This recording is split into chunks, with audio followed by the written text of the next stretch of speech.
Hindi nagsisimula ang kawalan ng respeto kapag may nagsalita laban sa iyo. Nagsisimula ito bago pa man iyon mangyari sa mga sandaling hindi mo namamalayan na unti-unti kang inilalagay ng iba sa isang mas mababang posisyon sa paraan ng iyong pananahimik, sa bilis ng iyong pagpayag, sa paraan ng iyong pagtawa kapag dapat ay nanatili kang tahimik. Karamihan sa mga tao iniisip na ang respeto ay hinihingi, ipinaglalaban o ipinapaliwanag at doon sila tuluyang nawawala sapagkat sa mundo ng kapangyarihan, ang respeto ay hindi kailanman ibinibigay sa nagsusumamo kundi automatikong ibinibigay sa taong malinaw na hindi kailangang humingi nito. Marahil naranasan mo na ito. Kausap kanila ng maayos sa simula, ngunit kalaunan napapansin mong pinipili ka, pinuputol ka o kinakausap na parang palaging ikaw ang huling opinyon sa silid. Walang malinaw na insulto, ngunit ramdam mo ang pagbabago. At ang mas masakit, huli mo na itong napansin. Ang katotohanan ay simple ngunit mapanganib. Ang mga tao ay hindi bastos basta-basta. May mga palatandaang ibinibigay bago nila tuluyang alisin ang respeto sa iyo. Ang tanong ay hindi kung bakit kanila nirerespeto o hindi, kundi kung ano ang mga senyales na hindi mo nakita at kung anong mga kilos mo ang tahimik na nagturo sa kanila kung paano ka tratuhin. Sa sandaling ito, kailangan mong tanggapin ang isang bagay. Maaring akala mo na iintindihan mo ang laro ng respeto, ngunit may mga patakaran dito na hindi kailanman itinuturo ng direkta. At hanggat hindi mo nakikita ang mga patakarang iyon, patuloy kang magiging target ng mga taong mas marunong maglaro. Regra 1. Huwag kailanman magpakita na kailangan mo ang respeto ng iba. Ang unang prinsipyo ni Machiavel pagdating sa respeto ay hindi kailanman direktang sinasabi, ngunit palaging ipinapakita sa kilos ng mga taong hindi kailanman tinatapakan. Ang respeto ay hindi nagsisimula sa lakas ng boses, tindig o reputasyon. Nagsisimula ito sa isang mas tahimik na lugar, sa malinaw na pakiramdam ng iba na kaya mong mawala nang hindi nawawala ang sarili mo. Kapag naramdaman ng isang tao na kailangan mo ang kanyang pag-apruba, oras o pagkilala, automatikong bumababa ang iyong posisyon sa isip niya. Hindi ito emosyonal, ito ay mechanical. Ang taong nangangailangan ay palaging nasa ibaba ng taong hindi, at dito nagsisimula ang kawalan ng respeto, hindi sa insulto, kundi sa internal na kalkulasyon ng kapangyarihan. Sa karamihan ng sitwasyon, iniisip ng tao na ang pagiging mabait, magalang at cooperative ay sapat upang igalang. Ngunit sa realidad ng kapangyarihan, ang sobrang pagpayag ay binabasa bilang kahinaan, hindi kabutihan. Kapag palagi kang available, palaging handang umunawa at palaging nag-a-adjust para sa iba, unti-unti mong tinuturuan ang mundo na ikaw ang flexible, ikaw ang maghihintay, ikaw ang pwedeng itulak. Walang masamang intensyon ang karamihan sa gumagawa nito. Ngunit ang resulta ay pareho. Binababa ka nila dahil ipinakita mo na kaya mong bumaba. May mga tao na kahit tahimik, hindi kailanman sinasapawan, hindi dahil agresibo sila kundi dahil may malinaw silang hangganan na hindi nila ipinapaliwanag. Hindi sila nagmamadali sumagot, hindi sila nagtatanggol agad, at higit sa lahat, hindi sila nag-a-adjust para lamang manatiling tanggap. Ang ganitong kilos ay naglalabas ng isang mensahe, may sarili akong sentro, at sa larangan ng kapangyarihan, ang may sentro ang iginagalang. Sa mga korte ng Renaissance na inilarawan ni Machiavel, ang mga lalaking unang nawawalan ng impluensya ay yaong masyadong eager na patunayan ang kanilang halaga. Ang mga naghahanap ng papuri, naghahabol ng pagkilala, at palaging handang magpaliwanag ng kanilang intensyon ang unang nawawala sa pabor ng prinsipe. Samantalang ang mga tahimik, may distansya at hindi madaling basahin ang siyang nananatiling may bigat, hindi dahil mas mabuti sila, kundi dahil mas kaunti ang kanilang ibinibigay. Kapag ipinakita mong kaya mong umatras, kaya mong tumanggi, at kaya mong manahimik ng hindi kinakabahan, nagbabago ang pagtrato ng iba sa iyo. Hindi dahil natakot sila, kundi dahil hindi ka na nila kayang ilagay sa isang predictable na kahon. Ang respeto ay kusang lumilitaw kapag hindi ka madaling gamitin, manipulahin o i-frame bilang mas mababa. Maraming tao ang nawawala ng respeto dahil sa kanilang reaksyon, hindi dahil sa kanilang pagkatao. Mabilis magpaliwanag, mabilis magdepensa, mabilis maglinaw. Ang bawat mabilis na reaksyon ay parang pagsigaw na, ay importante sa akin ang iniisip mo. At sa bawat pagsigaw na iyon, unti-unting binabawasan ng iba ang iyong halaga. Ang taong hindi nagmamadali ay may oras, at ang may oras ay may kapangyarihan. Sa modernong modernong mundo, ang prinsipyong ito ay makikita sa trabaho, relasyon at kahit sa simpleng usapan. Ang taong palaging nagfo-follow up, palaging humihingi ng atensyon at palaging nag-a-adjust sa schedule ng iba ay bihirang igalang sa parehong antas. Hindi dahil masama siya, kundi dahil malinaw na mas mahalaga sa kanya ang koneksyon kaysa sa posisyon at sa mata ng kapangyarihan, iyon ay kahinaan. Hindi sinasabi ni Machiavel na maging malamig o walang pakialam. Ang sinasabi niya ay maging buo. Ang taong buo ay hindi nangangailangan ng patunay. Hindi siya nagmamadaling ipaliwanag ang sarili dahil alam niyang ang tunay na posisyon ay hindi ipinapaliwanag. Ito ay nararamdaman. Kapag naramdaman ito ng iba, kusang nag-a-adjust ang kanilang asal. Ang respeto ay isang reaksyon, hindi isang desisyon. Hindi ito ibinibigay dahil mabait ka, kundi dahil malinaw na may presyo ang paglapit sa iyo. At ang presyong iyon ay hindi galit, hindi yabang, kundi distansya. Ang distansyang nagsasabing, hindi mo ako kailangan intindihin para igalang ako. Kapag naintindihan mo ang unang regulang ito, nagsisimula kang makakita ng mga pattern sa nakaraan, mga pagkakataong naging pamilyar ang iba sa iyo, mga sandaling biglang nagbago ang tono ng usapan. Hindi iyon biglaan, iyon ay resulta ng maliliit na senyales na ipinadala mo ng hindi mo namamalayan. Ang regla 1 ay hindi tungkol sa pagpapakita ng lakas, kundi sa pagtanggal ng pangangailangan. Sa sandaling hindi ka na nangangailangan ng respeto, doon ka nagsisimulang igalang. At para sa karamihan ng tao, ito ang pinakamahirap na hakbang dahil nangangailangan ito ng katahimikan, hindi aksyon. Hindi ka kailanman igagalang kung palagi mong ipinapakita na kailangan mo ito. Ngunit sa sandaling matutunan mong tumayo ng hindi humihingi, manahimik ng hindi natatakot at umatras ng hindi nawawala ang sarili, nagsisimula ang isang tahimik na pagbabago. Ang mundo ay umaangkop sa taong hindi kailangang magmakaawa rito at dito nagsisimula ang tunay na kapangyarihan, hindi sa pananakot, hindi sa paliwanag, kundi sa malinaw na presensya ng isang taong hindi naghahabol, hindi nagmamakaawa at hindi natitinag. Ang susunod na mga patakaran ay mas mapanganib, ngunit wala sa kanila ang gagana kung hindi mo muna nauunawaan ang unang ito. Regla 2, huwag mong ipaliwanag ang iyong mga desisyon. Kung hindi kinakailangan ang kawalan ng respeto, ay madalas hindi nagmumula sa pagtutol ng iba, kundi sa sobra mong pagbibigay linaw sa sarili mong mga kilos. Kapag palagi mong ipinapaliwanag kung bakit ka tumanggi, bakit ka umalis, bakit ka pumili ng isang landas, unti-unti mong inilalagay ang iyong sarili sa posisyon ng nasasakdal at sa sandaling ikaw ang nasasakdal, ang kapangyarihan ay tahimik na lumilipat sa kabilang panig. Ang taong nag-i-explain ay kusang umaamin na kailangan niyang maunawaan ng iba. At sa mundo ni Machiavel, ang nangangailangan ng pag-unawa ay bihirang igalang. Maraming tao ang naniniwala na ang malinaw na paliwanag ay nagdudulot ng respeto. Sa katotohanan, madalas kabaligtaran ang nangyayari. Kapag ipinapaliwanag mo ang iyong desisyon, binubuksan mo ito sa pagsusuri, pagtutol,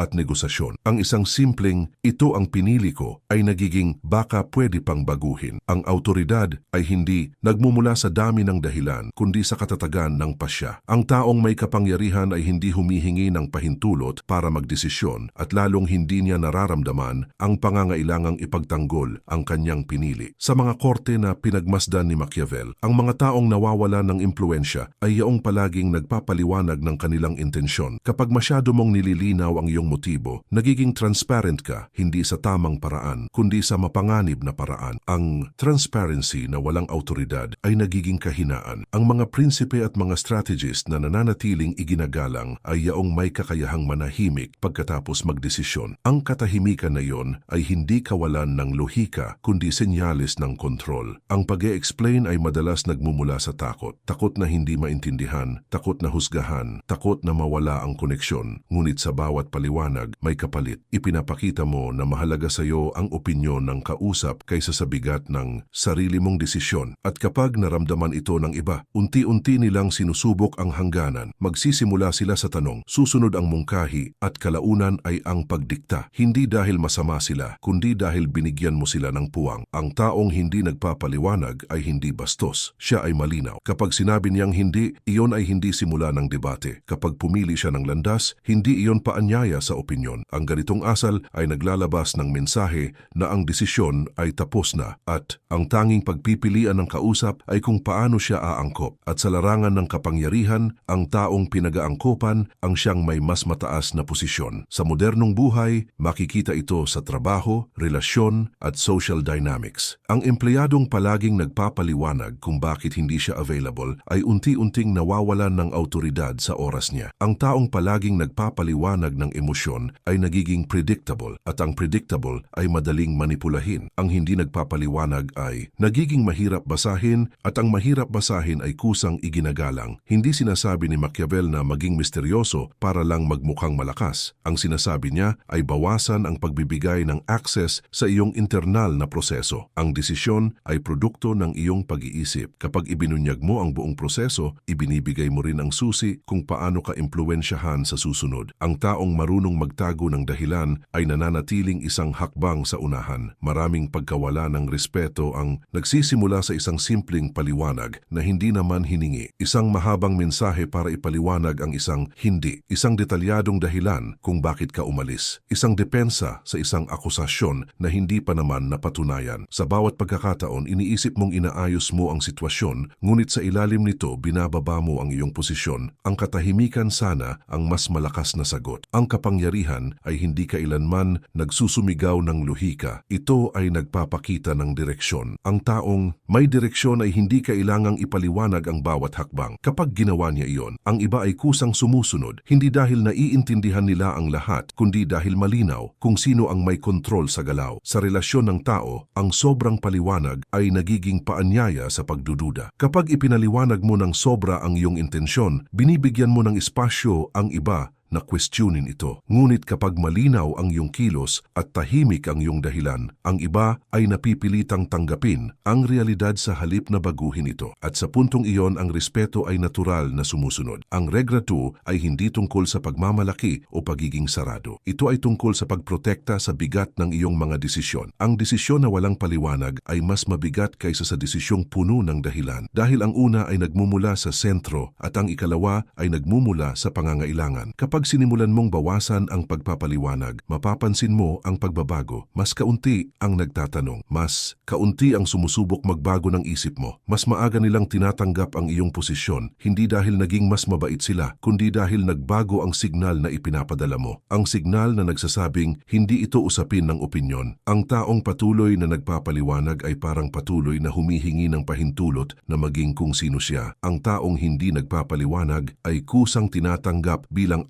autoridad sa sariling buhay. At sa mundo ni Machiavel, ang autoridad na hindi humihingi ay mas tumatagal kaysa sa autoridad na ipinaglalaban. Ang regra 2 ay tahimik ngunit mapanganib dahil sa sandaling itigil mo ang labis na paliwanag, hindi ka na madaling itulak, baguhin o maliitin. At kapag ang isang tao ay hindi na kayang baguhin ka sa salita, doon nagsisimula ang tunay na respeto. Regra 3, huwag kailanman mag-react agad sa kawalan ng respeto. Ang ikatlong tuntunin ni Machiavel ay isa sa pinaka-hindi intuitive, ngunit isa rin sa pinakamapanganib kapag hindi naunawaan. Karamihan sa tao naniniwala na ang respeto ay pinapanatili sa pamamagitan ng agarang reaksyon, pagsagot, pagtatanggol sa sarili, pagkontra o pagpapakita na hindi ka pwedeng bastusin. Ngunit sa larangan ng kapangyarihan, ang agarang reaksyon ay bihirang nagbubunga ng respeto. Kadalasan, ito ang mismong sandali kung kailan tuluyang nawawala ang iyong posisyon. Sapagkat ang taong mabilis mag-react ay ipinapakitang kontrolado siya ng kilos ng iba at ang kontrolado ay hindi kailanman iginagalang. Kapag may gumawa ng maliit na paglabag sa iyo, isang biro, isang pagputol ng salita, isang pagmamaliit na tila walang bigat, ang natural na impulse ay tumugon agad. Itama ang tono, ipaliwanag ang sarili, ipakita na hindi ka natitinag. Ngunit sa bawat agarang reaksyon, ipinapadala mo ang mensaheng may epekto ka sa akin. At sa sandaling maramdaman ito ng kausap, nagsisimula ang isang tahimik na laro. Hindi na nila sinusukat kung tama o mali ang ginawa nila. Sinusukat na nila kung gaano kanila kayang igalaw. Sa mga obserbasyon ni Machiavel, ang mga taong nawawalan ng respeto ay hindi yaong inaapi ng malakas, kundi yaong nagpapakita ng emosyon sa maling sandali. Ang galit, kahit tahimik, ay isang anyo ng reaksyon. Ang pagtatanggol sa sarili ay isang anyo ng reaksyon. Kahit ang pilit na katahimikan na may tensyon ay isang reaksyon, at lahat ng reaksyon ay ay nagsasabi ng iisang bagay, ang sitwasyon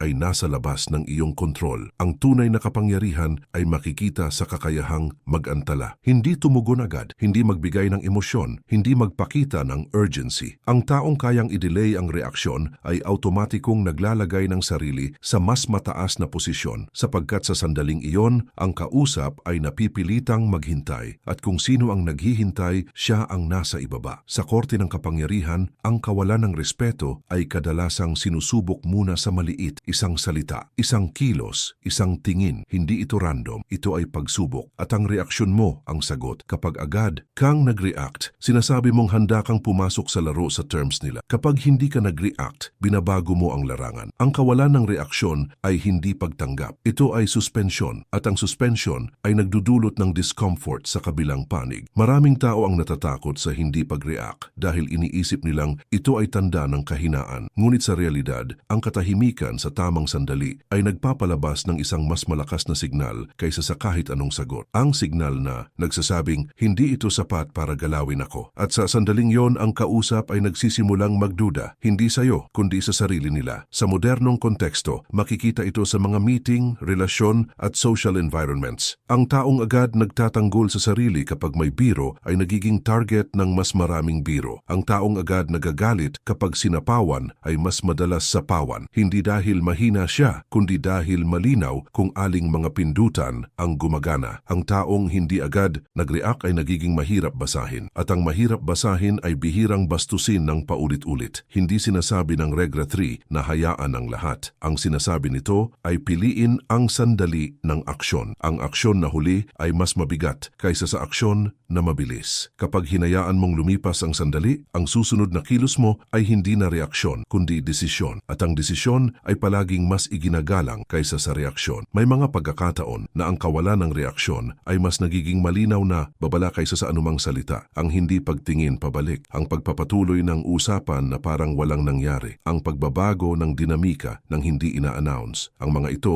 ay kilos na naglalagay ng pressure sa kabilang panig dahil wala silang feedback. At ang kawalan ng feedback ay mas nakakaistorbo kaysa sa pagtutol. Sa mga kwento ng kapangyarihan, ang mga taong tunay na kinatatakutan ay hindi yaong sumisigaw, kundi yaong hindi mo alam kung ano ang iniisip. Ang katahimikan nila ay hindi kawalan, kundi imbakan ng lakas. At kapag sila ay kumilos, huli na ang lahat para umatras. Ang agarang reaksyon ay nagbibigay ng kasiyahan sa ego. Pakiramdam mo ay pinrotektahan mo ang sarili mo. Ngunit sa ilalim nito, inilagay mo ang kontrol sa kamay ng iba. Ang pagkaantala ng reaksyon ay maaring hindi komportable, ngunit ito ang tanging paraan para ibalik ang sentro sa sarili mo. Ang taong may sentro ay hindi nagagalaw ng maliit na paglabag. Kapag sinanay mo ang sarili mong hindi mag-react, agad mapapansin mo ang pagbabago sa paligid mo. Mas kaunti ang sumusubok, mas maingat ang tono, mas bihira ang paglabag, hindi dahil nagbago ang mundo, kundi dahil nagbago ang signal na ipinapadala mo. Ang signal na nagsasabing, hindi ako gagalaw sa utos ng iba. Ang Regra 3 ay tungkol sa oras. Kung sino ang may kontrol sa oras ng reaksyon, siya ang may kontrol sa sitwasyon. At sa sandaling maunawaan mo ito, mawawala ang pangangailangan na ipagtanggol ang sarili sa bawat maliit na bagay. Dahil ang taong tunay na iginagalang ay hindi kailangang patunayan na hindi siya pwedeng bastusin. Ipinapakita niya ito sa katahimikan bago ang kilos. At dito, nagsisimulang magbago ang laro. Hindi ka na tumutugon sa kawalan ng respeto. Hinahayaan mong mabulok ito sa kawalan ng atensyon. At kapag ang kawalan ng respeto ay hindi pinapansin, ito ay nawawala ng lakas. Ngunit kapag ito ay pinapatulan agad, ito ay lumalakas. Ang pagpili ay hindi kung sasagot ka, kundi kung kailan. At sa mundo ni Machiavel, ang kailan ang tunay na sandata. Regra part, huwag mong hayaang maging sobrang pamilyar ang iba sa iyo. Ang respeto ay unti-unting nawawala, hindi sa isang malaking insidente, kundi sa dahan-dahang paglapit ng mga taong hindi na nakakakita ng distansya sa pagitan nila at sa iyo. Ang sobrang pagiging pamilyar ang isa sa pinakatahimik ngunit pinakamapanganib na sanhi ng kawalan ng respeto. Kapag hinayaan mong mawala ang distansya, nawawala rin ang bigat. At kapag nawala ang bigat, nagsisimula ang paglapastangan kahit hindi sinasadya. Maraming tao ang naniniwala na ang pagiging open, palakaibigan at accessible ay nagdudulot ng respeto. Ngunit sa larangan ng kapangyarihan, ang sobrang lapit ay nagbubura ng hangganan. Kapag masyado kang kilala, masyadong naiintindihan, masyadong available, nawawala ang elemento ng pag-iingat at ang tao ay hindi hindi nag-iingat sa kung ano ang pakiramdam nila ay kapantay o palaging nariyan. Ang respeto ay nangangailangan ng kaunting distansya upang manatiling buo. Sa mga obserbasyon ni Machiavel, ang mga taong nawawalan ng impluensya ay yaong nagiging masyadong komportable sa paligid ng iba. Kapag ang prinsipe ay nagiging parang kaibigan ng lahat, tumitigil ang pag-iingat. Nagsisimula ang biro, sumusunod ang paghamak na may ngiti at kalaunan. Ang autoridad ay nawawala ng walang malinaw na pagtutol, hindi dahil may nag-alsa, kundi dahil walang natitirang distansya para igalang. Ang pagiging pamilyar ay nag-aanyaya ng paglabag. Kapag alam ng iba na palagi kang nandyan, palagi kang handang umunawa, at palagi kang mag-a-adjust, nagiging ligtas kang target. Hindi nila ito ginagawa dahil gusto ka nilang bastusin, kundi dahil ang isip ng tao ay natural na sumusubok ng hangganan kapag wala itong nakikitang panganib. At ang sobrang pamilyar ay nagpapawala ng panganib. Ang mga taong hindi kailanman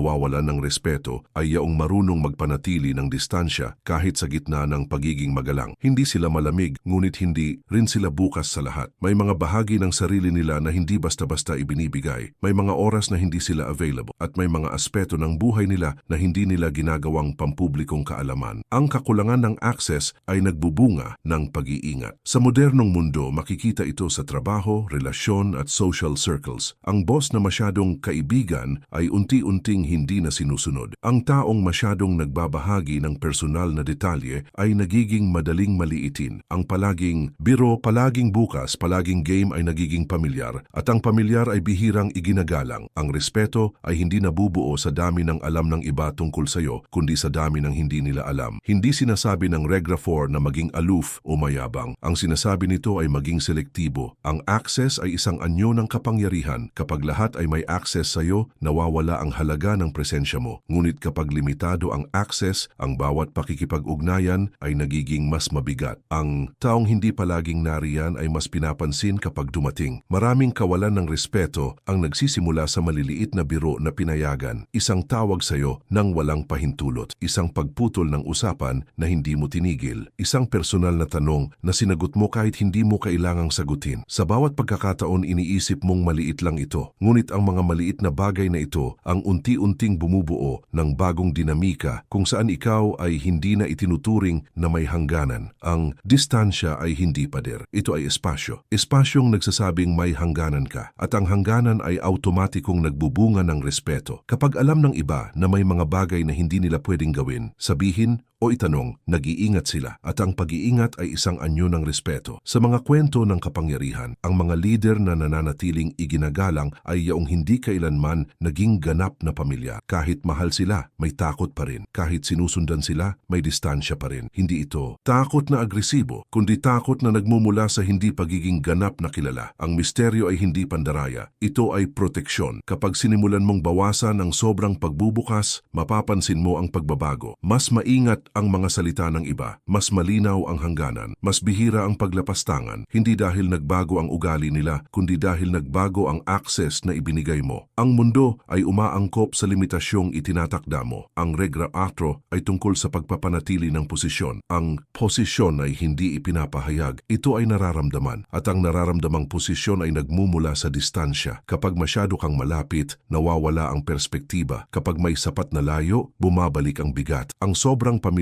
ay nag-aalis ng ritual, at ang ritual ang nagpapanatili ng respeto. Ang paraan ng paglapit, ang paraan ng pakikipag-usap, ang paraan ng pagtawag sa iyo. Kapag nawala ang ritual, nawawala ang istruktura. At kapag nawala ang istruktura, pumapasok ang kawalan ng respeto. Ang Regra 4 ay hindi agresibo, ngunit ito ay matatag. Hindi ito tungkol sa pagtulak palayo, kundi sa hindi paghatak palapit. Kapag hinayaan mong manatili ang distansya, hindi mo kailangang ipaglaban ang respeto. Ito ay kusang nananatili. At dito nagiging malinaw ang pattern. Ang respeto ay hindi resulta ng pagiging gusto ng lahat, kundi ng pagiging malinaw kung saan nagtatapos ang access. Ang taong marunong magsara ng pinto nang hindi nagsasara ng ugnayan ay ang taong hindi madaling bastusin. At sa mundo ni Machiavel, ang hindi madaling bastusin ang siyang tunay na ligtas. Regra 5. Huwag kailanman ipagtanggol ang sarili mo kapag hindi ka inaatake. Ang ikalimang tuntunin ni Machiavel ay isa sa pinaka hindi nauunawaan. ngunit isa rin sa pinakanakapipinsala kapag nilabag. Maraming tao ang nawawalan ng respeto hindi dahil may ginawa silang mali, kundi dahil ipinagtanggol nila ang sarili nila nang wala namang tunay na pag-atake. Sa sandaling ipaliwanag mo ang iyong intensyon, linisin ang iyong pangalan o ipakita na wala kang masamang ibig sabihin, inilalagay mo ang sarili mo sa posisyon ng may kasalanan kahit walang nag-akusa. At sa mundo ng kapangyarihan, ang taong kusang nagtatanggol ay agad na ibinababa sa mata ng iba. Ang hindi nakikitang prinsipyo rito ay simple. Ang pagtatanggol ay palaging reaksyon at ang reaksyon ay palaging nagmumula sa mas mababang posisyon. Kapag ipinagtanggol mo ang sarili mo ng hindi hinihingi, ipinapakita mong may kinatatakutan kang husga. At sa sandaling maramdaman ito ng kausap, may nagbabagong dinamika. Hindi na nila iniisip kung tama ka, iniisip na nila kung bakit ka kinakabahan. Ang respeto ay nawawala hindi dahil sa akusasyon, kundi dahil sa kusang pag-amin ng kahinaan. Maraming tao ang nagkakamali sa pag-aakalang ang pagiging malinaw at transparent ay automatikong nagdudulot ng respeto. Ngunit sa larangan ng kapangyarihan, ang sobrang linaw ay nagiging paanyaya sa pagdududa. Kapag ipinaliwanag mo ang iyong intensyon bago pa ito questionin, binubuksan mo ang pintuan sa interpretasyon. At kapag binuksan mo ang pintuang iyon, hindi mo na kontrolado kung paano ito gagamitin ng iba. Ang taong tunay na may bigat ay hindi nag-a-adjust ng narrative tungkol sa sarili niya sa bawat posibleng maling basa. Sa mga korte at istruktura ng kapangyarihan na inilarawan ni Machiavelli, ang mga taong bumabagsak ay yung masyadong abala sa paglilinis ng kanilang imahe. Ang prinsipe na palaging nagpapaliwanag kung bakit siya gumawa ng isang desisyon ay unti-unting nawawalan ng autoridad. Samantalang ang prinsipe na kumikilos at hinahayaan ng resulta ang magsalita ay nananatiling buo. Ang pagtatanggol ay nagmumula sa takot na mawalan ng kontrol sa narrative. Ngunit ang taong may kontrol ay hindi natatakot sa katahimikan. Kapag ipinagtanggol mo ang sarili mo ng walang malinaw na pag-atake, pinapabilis mo ang proseso ng pagkawala ng respeto dahil ang kausap ay biglang nagkakaroon ng ideya na may dapat pagdudahan. Kahit wala silang balak, ang iyong kilos ang nagtanim ng binhi. At kapag ang binhing iyon ay itinanim, mahirap na itong alisin. Ang tunay na lakas ay ang kakayahang hayaan ang katahimikan na pumatay sa hinala bago pa ito mabuo. Sa modernong konteksto, makikita ito sa trabaho, relasyon at social dynamics. Ang taong palaging nagsasabing hindi ko intensyon iyon kahit walang nag-akusa ay nagiging defensive sa paningin ng iba. Ang empleyadong palaging nagpapaliwanag ng motibo ay nagiging madaling i-frame. Ang taong laging naglilinis ng sarili niyang imahe ay nagiging kahina-hinala kahit wala namang dahilan. Hindi dahil masama siya, kundi dahil ang kilos niya ay hindi tugma sa posisyon ng isang taong sigurado sa sarili. Hindi sinasabi ng Regra 5 na huwag ipagtanggol ang sarili kailanman. Ang sinasabi nito ay huwag mag-unang gumalaw. Ang pagtatanggol ay dapat lamang lumabas kapag may malinaw, direktang pag-atake na hindi maaaring baliwalain. Kapag wala iyon, ang katahimikan ay mas makapangyarihan. Ang hindi pagsagot ay hindi pag-amin. Ito ay pagpili na huwag pumasok sa larong hindi mo sinimulan. Maraming tao ang natatakot na manahimik dahil iniisip nilang ang katahimikan ay iinterpreta bilang pagkakasala. Ngunit sa realidad ng kapangyarihan, ang katahimikan ay madalas iinterpret bilang kumpiyansa. Ang taong hindi nagmamadali magpaliwanag ay binabasa bilang taong hindi natitinag ng opinyon. At ang hindi natitinag ay bihirang bastusin. Kapag may narinig kang komento na may bahid ng pagdududa, ang natural na impulse ay itama ito agad. Ngunit ang agarang pagtama ay nagbibigay ng buhay sa komento. Ginagawa mo itong mahalaga. Ginagawa mo itong sentro ng usapan. Sa halip na mamatay, ito ay lumalakas. Ang hindi pagpansin ay madalas sapat para mabulok ang mga ganitong bagay dahil ang kawalan ng reaksyon ay nagsasabing hindi ito karapat-dapat sa oras ko. Sa mga kwento ng kapangyarihan, ang mga taong tunay na kinatatakutan ay hindi yaong mahusay magpaliwanag, kundi yaong hindi mukayang ipitin sa depensa. Ang kanilang katahimikan ay hindi kahinaan, kundi senyales na hindi sila gumagalaw sa dikta ng iba. At kapag ang isang tao ay hindi mo kayang ilagay sa depensa, automatikong nag-iingat ka. Ang pagtatanggol sa sarili ay madalas nagmumula sa pagnanais na kontrolin ang pananaw ng iba. Ngunit ang tunay na kontrol ay hindi nagmumula sa pagsasalita, kundi sa pagpili kung kailan hindi magsasalita. Ang taong marunong pumili ng katahimikan ay hindi madaling ma-frame, hindi madaling ma-provoke, at hindi madaling mabawasan ng bigat. Kapag sinimulan mong alisin ang hindi kinakailangang pagtatanggol, mapapansin mo ang pagbabago sa dynamics. Mas kaunti ang sumusubok maglagay sa iyo sa posisyon ng paliwanag. Mas bihira ang mga pasaring nagiging mas maingat ang tono ng iba. Hindi dahil nagbago ang kanilang ugali, kundi dahil nagbago ang larangan. Hindi ka na nila kayang hatakin pababa sa depensibong posisyon. Ang Regra 5 ay tungkol sa dignidad. Ang dignidad ay hindi ipinapakita sa pagsagot sa lahat ng bagay, kundi sa pagpili kung alin ang karapat-dapat sagutin. Ang taong may dignidad ay hindi nagtatanggol sa sarili laban sa anino. Hinahayaan niyang manatiling anino ang mga ito. Sa huli, ang taong palaging nagtatanggol ay palaging nasa ilalim ng hinala. Ang taong bihirang magtanggol ay binibigyan ng benepisyo ng duda. At sa mundo ni Machiavel, ang benepisyo ng duda ay isang anyo ng kapangyarihan dahil kapag pinaniwalaan kang buo kahit wala kang sinasabi, hindi ka madaling sirain. Ang Regra 5 po ay tahimik, ngunit mabigat. Sa sandaling itigil mo ang pagtatanggol sa sarili nang hindi hinihingi, nagsisimula kang umangat sa mata ng iba. Hindi dahil naging mas agresibo ka, kundi dahil hindi ka na madaling ilagay sa posisyon ng kahinaan. At kapag hindi ka na madaling ilagay sa posisyong iyon, ang respeto ay kusang nananatili. Regra 6, huwag kailanman magpakita na nasasaktan ka. Ang ika-6 na tuntunin ni Machiavel ay tahimik ngunit matalim. Ang pagpapakita ng sugat ay imbitasyon. Kapag ipinakita mo na nasasaktan ka, kahit sa pinakabanayad na paraan, binubuksan mo ang pinto para sa pag-uulit. Hindi dahil masama ang tao, kundi dahil natural na sinusubok ng kapangyarihan kung saan ito epektibo. Ang sakit na nakikita ay nagiging mapa, at ang mapang iyan ang gagamitin ng iba para igalaw ka. Karamihan sa tao ay naniniwala na ang pagiging totoo sa nararamdaman ay nagdudulot ng respeto. Ngunit sa larangan ng kapangyarihan, ang emosyon na lantad ay nagiging leverage. Kapag nakita ng iba na may isang salita, biro o kilos na kayang magpabago ng iyong estado, hindi na nila iniisip kung dapat ba itong gawin. Iniisip na nila kung kailan ito gagawin ulit. Ang respeto ay hindi namumuo sa simpatiya. Ito ay namumuo sa kawalan ng kontrol ng iba sa iyong loob. Ang pagpapakita ng sakit ay hindi lamang luha o galit. Minsan ito ay isang buntong hininga, isang biglang katahimikan na may bigat, isang depensibong ngiti o isang paliwanag na masyadong mahaba. Ang mga ito ay pahiwatig, at ang pahiwatig ay sapat para sa isang taong nag-oobserba. Sa sandaling matukoy nila kung saan ka tinatamaan, nagbabago ang dinamika. Hindi ka nakausap bilang kapantay, kundi bilang target ng impluensya. Sa mga kwento ng kapangyarihan na sinusuri ni Machiavel, ang mga taong nawawalan ng respeto ay yaong nagpapakita ng reaksyon sa personal na sugat. Ang prinsipe na nagagalit kapag kinukwestiyon ang dangal ay madaling i-provoke. Ang leader na nadudurog kapag may chismis ay madaling igalaw. Samantalang ang mga nananatiling buo kahit tinatamaan ay nagiging mahirap basahin, at ang mahirap basahin ay hindi ginagalaw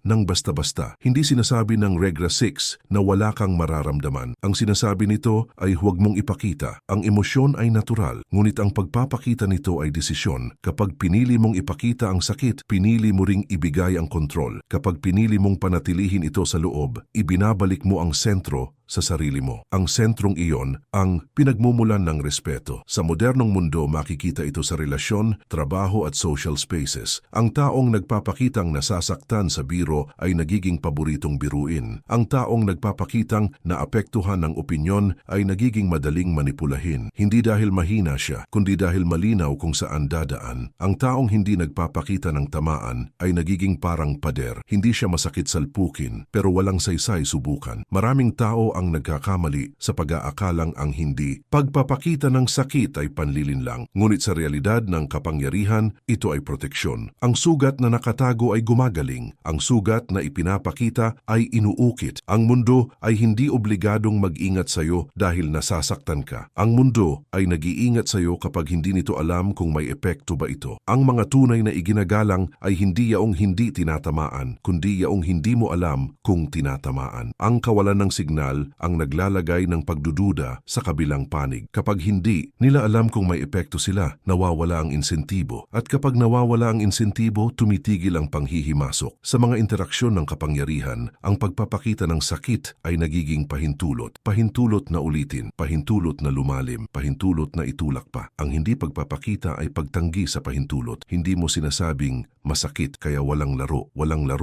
galaw. Hindi ito nangangahulugan na palagi kang magiging malamig malamig. Ang sinasabi ng Regra 6 ay piliin ang eksaktong lugar kung saan mo ilalabas ang emosyon, sa pribado, sa ligtas, sa hindi bahagi ng laro ng kapangyarihan. Ang publikong espasyo ay arena, at sa arena, ang sugat ay sinasamantala. Kapag sinanay mo ang sarili mong hindi magpakita ng tamaan, may mangyayaring kakaiba. Ang mga pasaring ay bababa, ang mga pagsubok ay hihina. Ang tono ay magiging mas maingat, hindi dahil naging mas mabait ang mundo, kundi dahil naging mas mahal ang pag-atake. Ang taong walang nakikitang epekto ay hindi sulit galawin. Ang Regra 6 ay hindi kawalan ng damdamin. Ito ay mastery ng ekspresyon. Ang taong may mastery ay hindi binubuksan ang loob sa bawat hampas. Pinipili niya ang oras, ang lugar, at ang taong makakakita. At sa paggawa nito, pinananatili niya ang respeto na hindi na kailangang hingin. Sa huli, ang mundo ay umaangkop sa lakas na hindi nito kayang sukatin. Kapag hindi nila makita kung saan ka nasasaktan, titigil silang manghula. At kapag tumigil ang panghuhula, bumabalik ang pag-iingat. Ang pag-iingat na iyon ang anyo ng respeto. Ang Regra 6 ay isang paalala. Ang sakit na ipinapakita ay nagiging sandata ng iba. Ang sakit na pinoprotektahan ay nagiging lakas mo. At sa sandaling piliin mong huwag magpakita, magsisimulang magbago ang laro. Hindi ka na sinusubok, hindi ka na tinatamaan, hindi dahil hindi ka marupok, kundi dahil hindi ka na mabasa, at ang hindi mabasa ay bihirang bastusin. Regra 7, piliin ang mga laban na pinapasukan mo, huwag lumaban sa lahat. Ang ikapitong tuntunin ni Machiavelli ay tungkol sa disiplina ng kapangyarihan. Maraming tao ang nawawalan ng respeto, hindi dahil kulang sila sa tapang, kundi dahil sobra. Ang taong palaging handang pumasok sa bawat argumento, bawat provocation, bawat maliit na hamon, ay mabilis na uubos ang bigat. Kapag lahat ay laban, wala nang laban na mahalaga, at kapag wala nang mahalaga, nawawala ang pag-iingat ng iba. Ang respeto ay hindi ibinibigay sa taong palaging nakikipag-away, kundi sa taong kayang pumili kung kailan lalaban. Ang kapangyarihan ay hindi nasusukat sa dami ng panalo, kundi sa pagiging bihira ng kilos. Kapag palagi kang sumasagot, palagi kang pumapalag, palagi kang naglilinaw, nagiging predictable ka, at ang predictable ay madaling igalaw. Ang taong iginagalang ay yaong hindi mo alam kung kailan kikilos. Dahil sa kawalan ng katiyakan, nag-iingat ang paligid. Ang pag-iingat na iyon ang bumubuo ng respeto. Sa mga estruktura ng kapangyarihan na pinag-aralan ni Machiavelli, ang mga pinuno na bumagsak ay yaong hinayaang hilahin sila sa maliliit na sagupaan, mga alitang hindi nagdadagdag ng impluensya, mga laban na nagpakain lang ng ego. Habang abala sila sa pagtugon sa bawat hamon, unti-unting nawawala ang kanilang posisyon, samantalang ang mga nananatiling buo ay yaong marunong tumanggi sa labanan na hindi nila pinili. Ang pagpasok sa bawat laban ay parang pagbubukas ng pinto sa bawat kumakatok. Sa simula, tila kontrolado mo, ngunit kalaunan, ikaw na ang walang oras, walang enerhiya at walang sentro. Ang taong walang sentro ay hindi iginagalang. Ang taong may sentro ay pinipili ang pintuang bubuksan at ang pintuang mananatiling sarado. Sa modernong buhay, makikita ito sa trabaho, relasyon at social spaces. Ang taong palaging nakikipagdebate ay nagiging ingay. Ang taong palaging nagko-correct ay nagiging istorbo. Ang taong palaging may sagot ay nawawalan ng misteryo. At kapag nawala ang misteryo, bumababa ang pag-iingat. Ang respeto ay nangangailangan ng katahimikan sa pagitan ng mga kilos. Hindi sinasabi ng Regra 7 na iwasan ang lahat ng laban. Ang sinasabi nito ay piliin ang mga laban na nagbabago ng posisyon. Ang laban na walang idinadagdag na leverage ay hindi laban. Ito ay pag-aaksaya. Ang tunay na kilos ay yaong may epekto kahit hindi madalas. Isang hakbang na naglalagay ng hangganan. Isang desisyon na hindi ina-announce. Isang pagtanggi na hindi ipinapaliwanag. Ang mga ito ang laban na may saysay. Maraming kawalan ng respeto ang nagmumula sa sobrang paglahok. Kapag palagi kang nariyan, palagi kang kasali, palagi kang may opinyon, bumababa ang halaga ng presensya mo. Ang taong bihirang magsalita ay mas pinapakinggan kapag nagsalita. Ang taong bihirang kumilos ay mas sinusukat kapag kumilos. Ang bihira ay mahalaga. Ang madalas ay kinokonsumo. Sa mga laro ng impluensya, ang provocation ay isang taktika. Ang layunin ay hilahin ka sa larangang hindi mo pinili. Kapag pumatol ka agad, panalo na ang nag-provoke. Hindi dahil natalo ka sa argumento, kundi dahil sinunod mo ang direksyon nila. Ang hindi pagpansin ay hindi kahinaan. Ito ay pagtanggi na maglaro sa maling board. Ang pagpili ng laban ay nangangailangan ng ego control. Kadalasan, gusto nating itama ang mali, ipakita ang talino, ipagtanggol ang pangalan. Ngunit sa bawat ganitong impulse, tanungin, ano ang kapalit? Kung ang kapalit ay wala, Samantala, ang laban ay hindi sulit. Ang kapangyarihan ay hindi pumapasok sa mga labang walang bunga. May mga sandali na ang hindi pagpasok sa laban ay mas malinaw na mensahe kaysa sa panalo. Ang kawalan ng tugon ay nagsasabing hindi ito mahalaga. At kapag ang isang tao o issue ay minarkahan bilang hindi mahalaga, bumababa ang kakayahan nitong galawin ka. Ang hindi mahalaga ay nawawalan ng lakas. Sa mga kwento ng kapangyarihan, ang mga pinakaiginagalang ay yaong bihirang makita sa maliliit na sagupaan. Lumalabas lang sila kapag ang stakes ay malinaw. At dahil dito, ang bawat kilos nila ay may bigat. Ang bawat salita ay may epekto. Ang bawat decision ay sinusukat. Ito ang kabaligtaran ng taong palaging nasa gitna ng gulo. Kapag sinanay mo ang sarili mong pumili ng laban, may mangyayaring pagbabago. Mas kaunti ang sumusubok, mas maingat ang paglapit, mas malinaw ang hangganan. Hindi dahil naging mas agresibo ka, kundi dahil naging mas mahal ang pagkuha ng reaksyon mo. Ang taong mahal ang reaksyon ay hindi basta-basta sinusubok. Ang Regra 7 ay tungkol sa ekonomiya ng enerhiya. Ang enerhiya na inuubos sa maling laban ay enerhiyang hindi magagamit sa tamang sandali. At ang tamang sandali ay bihira. Ang taong laging pagod sa pakikipag-away ay wala ng lakas kapag kailangan na. Ang taong nag-ipon ng lakas ay handa kapag dumating ang tunay na hamon. Hindi ito tungkol sa paglayo sa responsibilidad. Ito ay tungkol sa paggalang sa sarili mong posisyon. Kapag pumasok ka sa lahat, ipinapakita mong pantay-pantay ang lahat ng issue. Ngunit kapag pumipili ka, ipinapakita mong may hierarchy ang mahalaga. At ang taong may hierarchy sa isip ay binibigyan ng hierarchy ng iba. Sa huli, ang respeto ay sumusunod sa taong hindi hinahatak ng bawat ingay. Ang taong kayang manahimik habang ang iba ay nag-aagawan ng atensyon. Ang taong kayang tumayo sa gilid at pumasok lamang kapag may saysay. Ang Regra 7 ay nagtuturo ng isang tahimik na katotohanan. Ang hindi pakikipaglaban sa lahat ay hindi duwag. Ito ay estratehiya. At kapag naging estratehiya ang katahimikan mo, nagiging sandata ito. Ang sandatang hindi mo kailangang ipakita. Ang sandatang nararamdaman lang ng iba. At sa mundo ni Machiavel, ang sandatang hindi nakikita ang siyang pinakamahirap labanan. Regra 8, huwag mong subukang maging gusto ng lahat. Ang ikawalong tuntunin ni Machiavel ay isa sa pinakamasakit tanggapin, lalo na para sa mga taong matagal nang nabubuhay sa paghahanap ng approval. Maraming tao ang nawawalan ng respeto hindi dahil masama ang kanilang ugali, kundi dahil masyado silang nagsusumikap na magustuhan. At sa sandaling maramdaman ng iba na mahalaga sa iyo ang pagiging tanggap, nagsisimula ang tahimik na pagbaligtad ng kapangyarihan. Ang taong gustong-gusto ay bihirang igalang. Ang taong kayang hindi magustuhan ay kusang binibigyan ng espasyo. Ang pagnanais na magustuhan ay nagmumula sa takot. Takot na maiwan, takot na ma-isolate, takot na mawalan ng koneksyon. Ngunit sa larangan ng kapangyarihan, ang takot na ito ay agad nababasa. At kapag nabasa ito, nagiging leverage. Ang taong gustong-gusto ay handang mag-adjust. Ang handang mag-adjust ay handang bumaba. At ang bumababa ay hindi kailanman iginagalang sa parehong antas. Sa mga estrukturang pinagmasdan ni Machiavel, malinaw ang pattern. Ang mga pinunong sinusubukang pasayahin ang lahat ay unti-unting nawawalan ng autoridad. Kapag ang bawat desisyon ay dinadaan sa takot na may hindi matutuwa, ang desisyon ay nagiging mahina. Ang mahina ay kinukwestiyon. At kapag kinukwestiyon ng lahat, nawawala ang sentro. Ang respeto ay hindi nabubuo sa consensus, kundi sa clarity. Ang taong sinusubukang magustuhan ng lahat ay nagiging predictable. Alam ng iba na ayaw mo ng tensyon. Alam nilang iiwas ka sa conflict. Alam nilang pipiliin mo ang katahimikan kaysa sa pagtindig. At dahil dito, hindi ka na kinakatakutan mawalan. Kapag alam ng mundo na hindi ka aalis, hindi ka rin nila iingatan. Ang tunay na iginagalang ay yaong handang tanggapin na may hindi sasang-ayon. Hindi sila naghahanap ng away, ngunit hindi rin nila ito iniiwasan kung kinakailangan. May malinaw silang paninindigan at ang paninindigan ay laging may kapalit, may mawawala. Ngunit ang kakayahang mawalan ay eksaktong dahilan kung bakit sila iginagalang. Sa modernong konteksto, makikita ito sa trabaho, relasyon at social circles. Ang taong palaging okay lang ay unti-unting tinatapakan. Ang palaging nag-a-adjust ay nagiging default na tagasalo ng abala. Ang palaging mabait ay nagiging invisible. Hindi dahil masama ang kabaitan, kundi dahil ang kabaitan na walang hangganan ay nagiging pahintulot. Hindi sinasabi ng Regra 8 na maging bastos o walang pakialam. Ang sinasabi nito ay huwag isakripisyo ang posisyon kapalit ng approval. Ang respeto ay hindi nanggagaling sa dami ng taong natutuwa sa'yo, kundi sa dami ng taong nag-iingat sa'yo. At ang pag-iingat ay hindi nabubuo kapag alam nilang palagi kang pipiliin ng kapayapaan kahit ikaw ang lugi. Maraming pagkawala ng respeto ang nagsisimula sa maliliit na kompromiso. Isang opinyon na hindi mo sinabi, isang hangganan na hindi mo itinayo, isang desisyong binago mo dahil ayaw mong may magalit. Sa bawat ganitong sandali, iniisip mong pinapanatili mo ang relasyon. Ngunit sa ilalim nito, binabawasan mo ang bigat ng sarili mo. At kapag nabawasan ang bigat, bumababa ang respeto. Ang taong hindi takot na hindi magustuhan ay may kakaibang presensya. Hindi siya agresibo, ngunit matatag. Hindi siya palaban, ngunit malinaw. At ang kalinawan ay mas nakakatakot kaysa sa galit. Dahil ang galit ay emosyon, ang kalinawan ay desisyon, at ang desisyon ay hindi madaling igalaw. Sa mga kwento ng kapangyarihan, ang mga pinuno na tunay na sinusunod ay yaong hindi umaasa sa pagmamahal. Maaari silang igalang, sundin o katakutan, ngunit hindi nila iyon hinihingi. Ang kanilang kilos ang nagtatakda ng tono. At dahil hindi sila naghahabol ng approval, hindi rin sila madaling kontrolin. Kapag sinanay mo ang sarili mong tanggapin na may hindi sasang-ayon sa'yo, may mangyayaring pagbabago. Mas magiging diretsyo ang usapan. Mas magiging malinaw ang hangganan. Mas kaunti ang sumusubok magmanipula. Hindi dahil naging masama ka, kundi dahil hindi ka na madaling paikutin gamit ang emosyon. Ang Regra 8 ay tungkol sa pagputol ng isang ilusyon, na ang respeto ay nagmumula sa pagiging gusto. Sa katotohanan,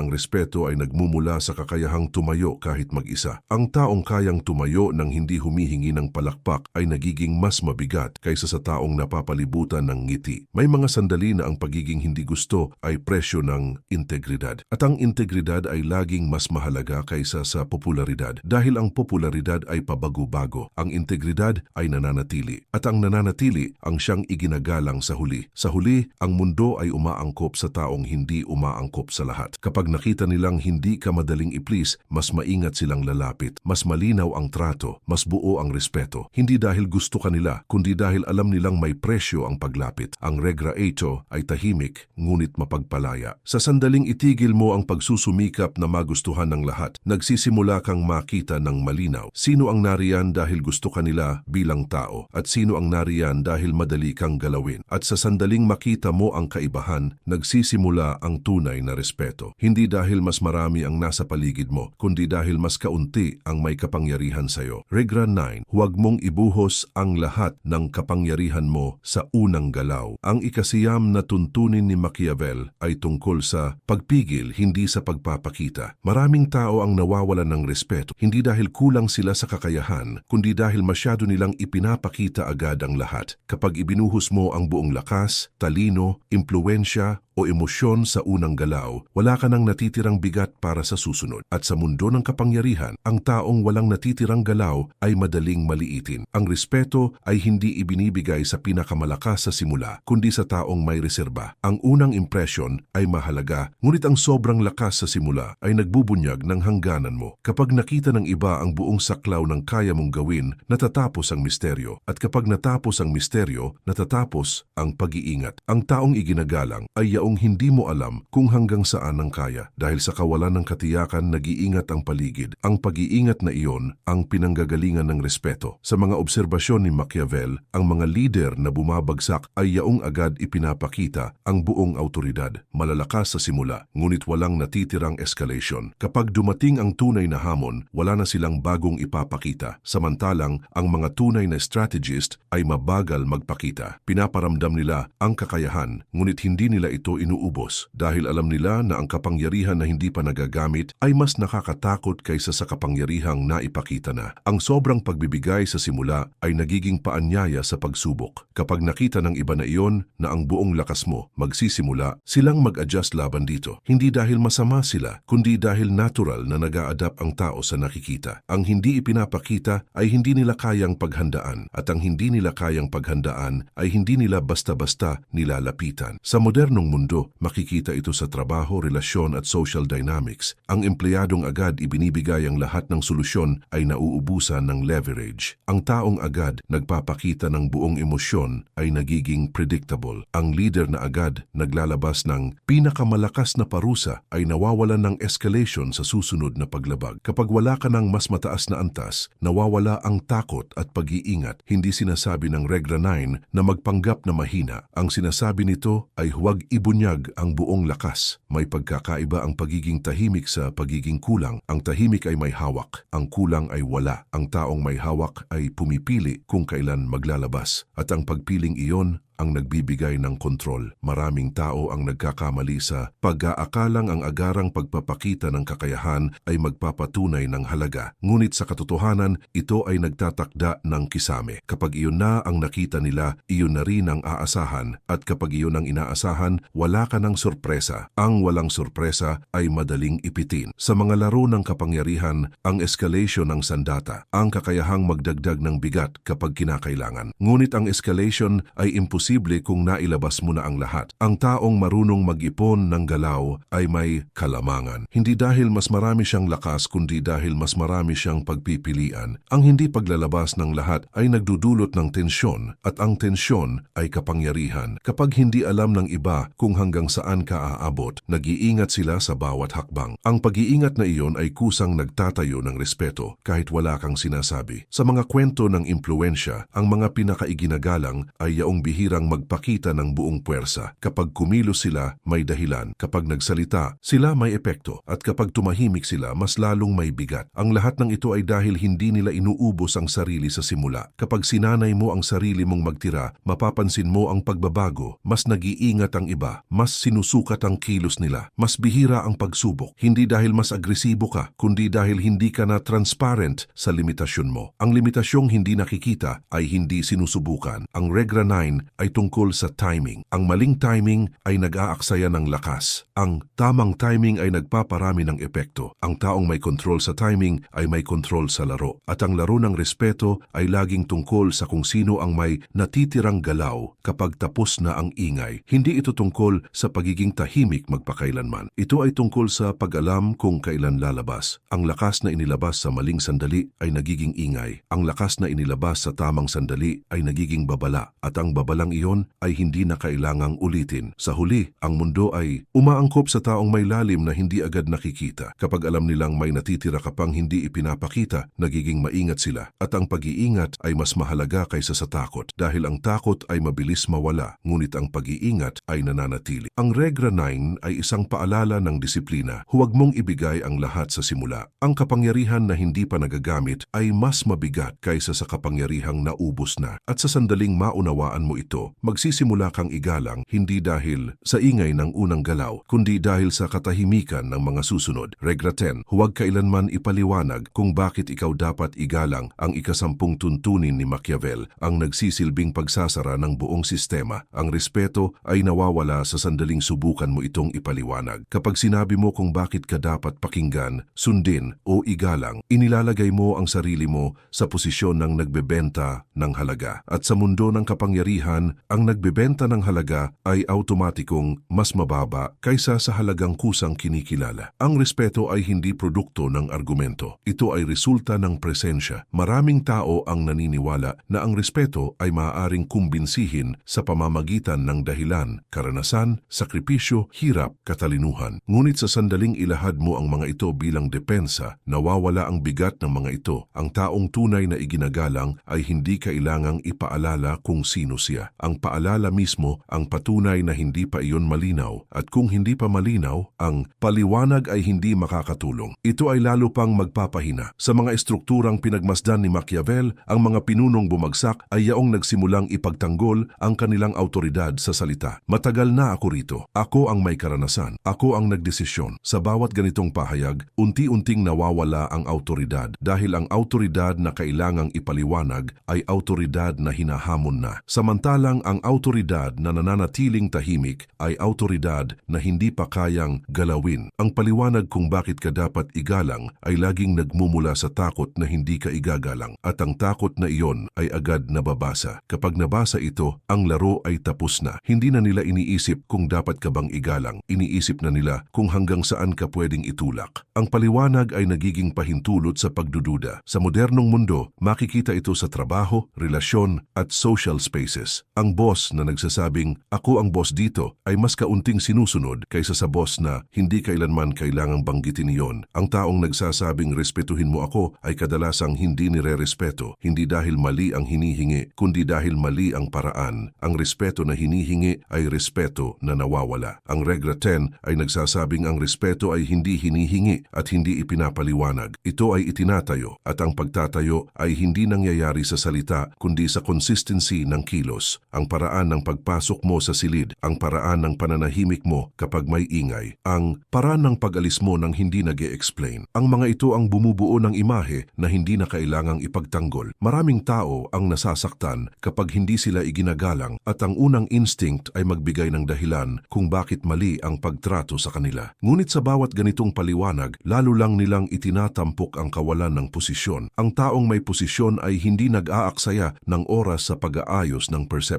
Hinahayaan niyang ang mundo ang mag-adjust. Sa mga kwento ng kapangyarihan, ang mga pinakaiginagalang ay yaong tila walang pakialam kung sila ay igagalang o hindi. Hindi dahil wala silang ego, kundi dahil ang kanilang ego ay hindi nakatali sa opinyon ng iba. Ang ganitong tao ay nagiging mabigat dahil ang hindi naghahabol ay hindi mo madaling baliwalain. Ang paliwanag ay madalas nagmumula sa pagnanais na ayusin ang relasyon, ngunit ang respeto ay hindi inaayos. Ito ay natural na lumilitaw kapag malinaw ang hierarchy. Kapag ikaw ang nag-a-adjust para maunawaan, ikaw ang bumababa. Kapag ikaw ang nananatiling buo at tahimik, ang iba ang umaangat para umabot. Ang Regra 10 ay hindi tungkol sa pagiging tahimik sa lahat ng oras. Ito ay tungkol sa hindi paglalagay ng sarili sa depensibong posisyon. Ang sandaling ipinaliwanag mo kung bakit ka karapat-dapat igalang, tinanggap mo na may debate. At kapag may debate, may posibilidad ng pagkatalo. Ang respeto ay hindi dapat ilagay sa mesa ng argumento. Kapag sinanay mo ang sarili mong huwag ipaliwanag, ang iyong halaga may mangyayaring kakaiba. Ang mga tao ay magsisimulang magbasa sa pagitan ng kilos, magiging mas maingat sila, mas titimbangin nila ang kanilang salita. Hindi dahil sinabi mo sa kanila kung sino ka, kundi dahil naramdaman nila kung saan ka nakatayo. Ang Regra 10 ang nagsisilbing buod ng lahat ng nauna. Hindi ka nagmamakaawa, hindi ka nag-e-explain, hindi ka nagre-react agad, hindi ka nagpapakita ng sugat, hindi ka sumusubok magustuhan, hindi ka lumalaban sa lahat, hindi mo ibinubuhos ang lahat ng lakas, at higit sa lahat, hindi mo ipinapaliwanag ang iyong karapatan sa respeto. Sa huli, ang respeto ay hindi produkto ng tamang salita, kundi ng tamang kawalan ng salita. Ang taong hindi kailanman nagsabi kung bakit siya dapat igalang ay ang taong automatikong tinatrato ng may pag-iingat, at ang pag-iingat ay ang pinakatotoong anyo ng respeto. Ang Regra 10 ay nagsasara ng bilog. Kapag hindi mo kailangang ipaliwanag ang sarili mo, ibig sabihin malinaw na ang iyong posisyon. At kapag malinaw ang posisyon, hindi na kailangan ng paliwanag. Ang mundo ay umaangkop, ang mga tao ay nag-a-adjust, at ang respeto ay nananatili hindi dahil hiniling mo ito, kundi dahil wala silang ibang pagpipilian. Regra 11, huwag kailanman ipakita na may nagmamadali ka. Ang ika-11 tuntunin ni Machiavel ay umiikot sa oras dahil sa mundo ng kapangyarihan, ang oras ay hindi sukatan ng bilis, kundi sukatan ng posisyon. Ang taong nagmamadali ay agad na naglalagay ng sarili sa mas mababang antas, hindi dahil kulang siya sa kakayahan, kundi dahil malinaw na may bagay siyang hinahabol. At ang taong may hinahabol ay hindi kailanman ganap na iginagalang. Ang respeto ay kusang ibinibigay sa taong may kakayahang maghintay. Kapag ipinakita mong nagmamadali ka, ipinapakita mo rin na hindi ikaw ang may kontrol sa sitwasyon. Maaring deadline, tao, oportunidad o emosyon ang humihila sa iyo, ngunit pareho ang signal na ipinapadala. Ikaw ang umaangkop. At sa larangan ng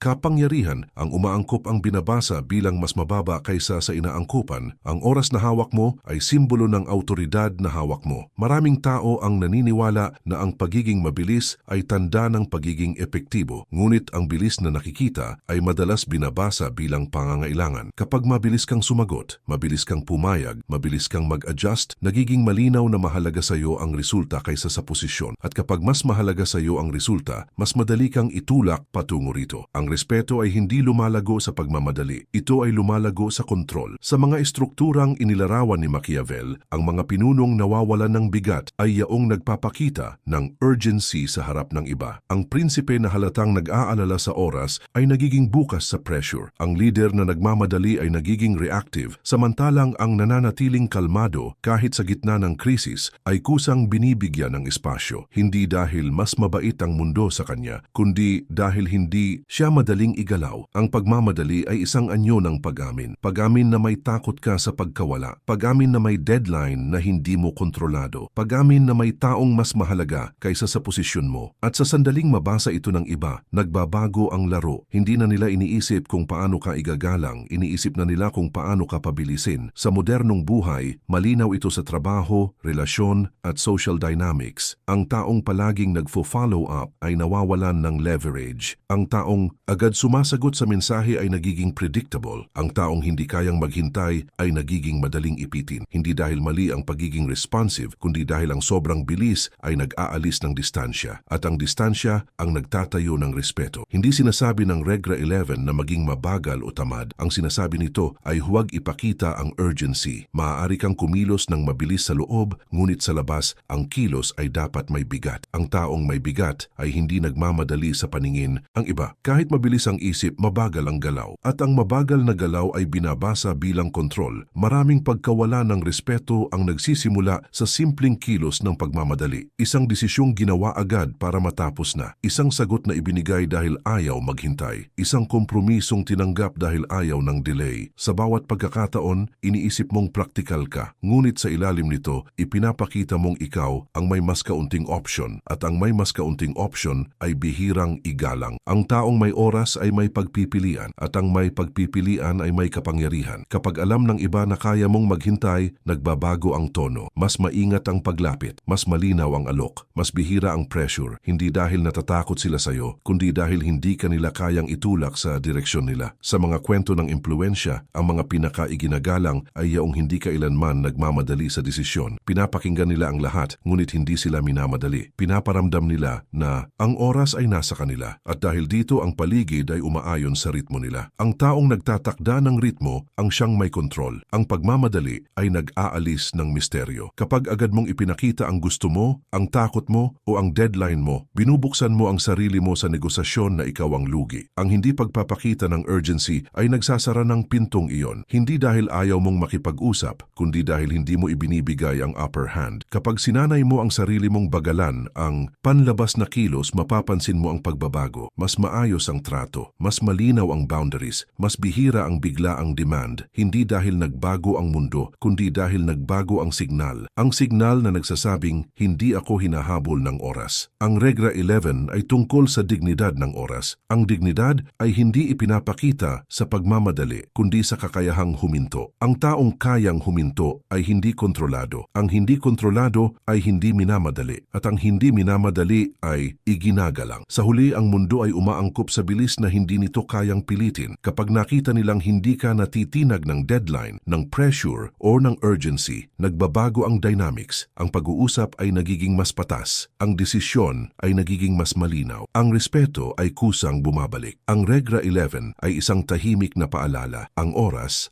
ay sandata. At ang sandatang iyon ay mas epektibo kapag hindi mo ito winawasiwas. Kapag pinili mong huwag magpakita ng pagmamadali, pinipili mong manatili sa itaas ng laro. Hindi dahil mas mabilis ka, kundi dahil hindi ka hinahabol. At sa mundo ni Machiavel, ang hindi hinahabol ay ang hindi tinatapakan. Regra 12, huwag kailanman payagan na mabawasan ang bigat ng iyong mga salita. Ang 12 tuntunin ni Machiavel ay umiikot sa isang tahimik ngunit mapanirang pagkakamali. Ang sobrang pagsasalita. Maraming tao ang nawawala ng respeto hindi dahil mali ang kanilang sinasabi, kundi dahil sobra itong naririnig. Kapag ang bawat opinyon ay binibigkas, bawat ideya ay inilalabas, at bawat saloobin ay ipinapahayag, unti-unting nawawala ang bigat ng salita. At sa mundo ng kapangyarihan, ang salitang walang bigat ay hindi pinapakinggan. Ang respeto ay sumusunod sa taong bihirang magsalita, ngunit palaging may epekto kapag nagsalita. Ang bawat salitang lumalabas ay nagbabawas ng halaga ng susunod. Kapag palagi kang nagbibigay ng opinyon, nawawala ang anticipation. Kapag palagi kang nagpapaliwanag, nawawala ang tensyon. Kapag palagi kang nagsasalita, nawawala ang espasyo. At ang espasyong iyon ang nagbibigay ng bigat sa presensya. Ang taong iginagalang ay yaong marunong magtira ng katahimikan sa paligid ng sarili niya. Sa mga obserbasyon ni Machiavel, ang mga taong nawawalan ng impluwensya ay yaong hindi kayang manahimik. Sa simula sila ay pinapakinggan, ngunit habang tumatagal, ang kanilang boses ay nagiging ingay, hindi dahil wala silang saysay, kundi dahil wala ng pahinga ang iba mula sa kanila. Ang kapangyarihan ay nangangailangan ng ritmo, at ang ritmo ay nasisira kapag walang pagitan. Kapag masyado kang nagsasalita, ipinapakita mo rin na wala kang takot sa pagbubunyag. Ibinibigay mo ang paraan ng iyong pag-iisip, ang limitasyon ng iyong kaalaman at ang saklaw ng iyong pananaw. Sa sandaling ito ay makita, nagiging madali kang i-frame. Ang taong tahimik ay may maraming posibleng anyo sa isip ng iba. Ang taong madaldal ay iisa lamang. Sa modernong mundo, makikita ito sa trabaho, relasyon at social spaces. Ang taong palaging may opinyon sa meeting ay bihirang pakinggan kapag may mahalagang sasabihin. Ang taong laging nagkukwento ay nagiging background noise. Ang taong laging nagpapahayag ng damdamin ay nawawala ng misteryo, hindi dahil mali sila, kundi dahil wala ng bigat ang kanilang presensya. Hindi sinasabi ng Regla 12 na huwag magsalita kailanman. Ang sinasabi nito ay magsalita lamang kapag may mababago. Ang salita ay dapat gamitin bilang galaw, hindi bilang default. Kapag nagsalita ka, lamang kapag kinakailangan, ang iba ay kusang tatahimik upang makinig. At ang katahimikan ng iba ay tanda ng respeto. Maraming pagkawala ng respeto ang nagsisimula sa pagnanais na punan ang katahimikan. Kapag may patlang sa usapan, may impulse na magsalita. Kapag may tensyon, may urge na magpaliwanag. Ngunit ang katahimikan ay hindi problema. Ito ay sandata. Ang taong kayang tiisin ang katahimikan ay naglalagay ng pressure sa paligid. At ang pressure na iyon ay nag-aangat ng posisyon. Sa mga kwento ng kapangyarihan, ang mga pinakaiginagalang ay yaong hindi nagmamadaling magsalita. Pinakikinggan nila ang lahat. Hinahayaan nilang magsalita ang iba. At kapag sila ay nagsalita, ang direksyon ng usapan ay nagbabago. Hindi dahil mas malakas ang boses nila, kundi dahil mas bihira. Ang sobrang pagsasalita ay madalas nagmumula sa pagnanais na patunayan ang sarili. Ngunit ang taong kailangang patunayan ang sarili ay hindi pa malinaw ang posisyon. Ang malinaw ang posisyon ay hindi nagmamadali magpaliwanag. Hinahayaan niyang ang iba ang mag-feel ng kahulugan at kadalasan ang kahulugang iyon ay mas pabor sa kanya. Kapag sinanay mo ang sarili mong bawasan ng salita, mapapansin mo ang pagbabago. Mas nag-iingat ang iba sa pagsagot. Mas binibigyang halaga ang sinasabi mo. Mas bihira ang pagputol sa'yo. Hindi dahil naging mas dominante ka, kundi dahil naging mas mabigat ang presensya mo. Ang Regla 12 ay tungkol sa ekonomiya ng boses. Ang boses na bihira ay mahalaga. Ang boses na palagi ay nauubos. At sa mundo ni Machiavel, ang nauubos ay nawawala sa laro. Ang nananatili ay yaong marunong magtago ng lakas. Sa huli, ang respeto ay sumusunod sa taong marunong gumamit ng katahimikan bilang bahagi ng wika. Ang taong alam kung kailan magsasalita at kailan mananatiling tahimik ay hindi madaling baliwalain dahil ang bawat salita niya ay parang galaw sa chess. May intensyon, may epekto at may kahihinatnan. Ang Regla 12 ay isang paalala. Hindi lahat ng iniisip ay kailangang sabihin at hindi lahat ng pagkakataon ay nangangailangan ng boses. Kapag natutunan mong panatilihin ang bigat ng iyong mga salita, hindi mo na kailangang ipaglaban ang respeto. Ito ay kusang ibinibigay dahil sa mundong puno ng ingay, ang taong may kontrol sa katahimikan ang siyang tunay na pinakikinggan. Regla 13, huwag mong ipakita ang buong sarili mo sa lahat. Ang 13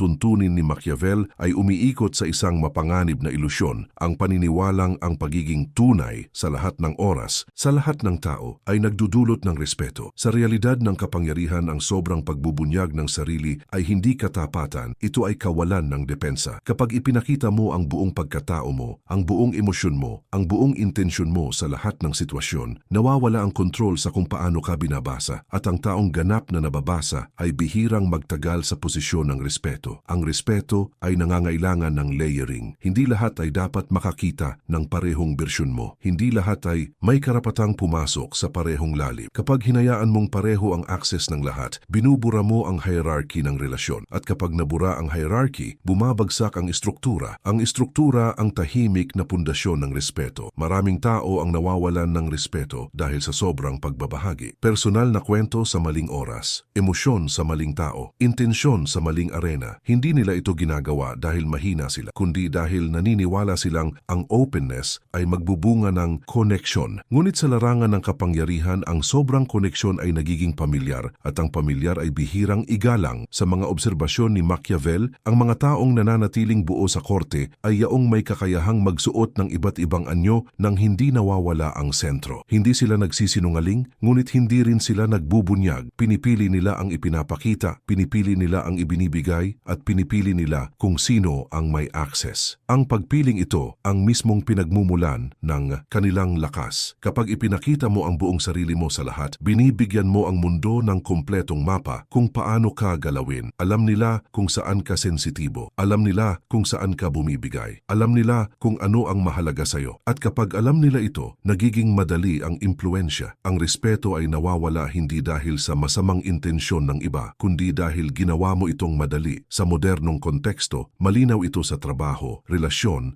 at social spaces. Ang taong masyadong nagbabahagi ng personal na problema ay nagiging emosyonal na mabigat sa paligid. Ang taong masyadong transparent sa intensyon ay nagiging predictable. Ang taong walang filter ay nawawala ng aura, hindi dahil wala siyang laman, kundi dahil wala nang natitira. Hindi sinasabi ng Regla 13 na maging peke o magsuot ng maskara. Ang sinasabi nito ay maging selektibo. Ang katapatan ay remindado sa tamang lugar. Ang buong sarili ay ibinibigay lamang sa iilang ligtas. Sa lahat ng iba, sapat na ang presensya, direksyon at kontrol. Ang taong marunong magtira ng bahagi ng sarili ay hindi nauubos. Maraming pagkawala ng respeto ang nagsisimula sa maling intimacy. Isang pagbabahaging masyadong maaga, isang emosyon na inilabas sa maling konteksto, isang intensyon na ibinunyag bago pa ito kailangan. Sa bawat pagkakataon, iniisip mong nagiging totoo ka, ngunit sa ilalim nito, binubuksan mo ang sarili mo sa pagbabasa at paggamit. Ang misteryo ay hindi panlilinlang, ito ay hangganan. Ang taong may misteryo ay nagbibigay ng espasyo para sa interpretasyon, at ang interpretasyon ay kadalasang mas mataas kaysa sa realidad. Kapag binigyan mo ang iba ng kumpletong larawan, wala na silang itataas. Kapag kulang ang larawan, pinupunan nila ito, at kadalasan pinupunan nila ito ng pag-iingat. Sa mga kwento ng kapangyarihan, ang mga pinakaiginagalang ay yaong hindi mo lubos kilala. Kahit matagal mo na silang kasama, may bahagi sa kanila na hindi mo maabot, may lalim na hindi nila ibinubukas, at ang lalim na iyon ang nagbibigay ng bigat sa kanilang presensya. Hindi sila malamig, ngunit hindi rin sila bukas libro. Kapag sinanay mo ang sarili mong magbigay lamang ng tamang bersyon sa tamang tao, may mangyayaring pagbabago. Mas maingat ang trato, mas malinaw ang hangganan, mas bihira ang panghihimasok. Hindi dahil naging lihim ka, kundi dahil naging malinaw na hindi lahat ay may access. Ang Regla 13 ay tungkol sa soberanya ng sarili. Ikaw ang may kontrol kung alin ang ipinapakita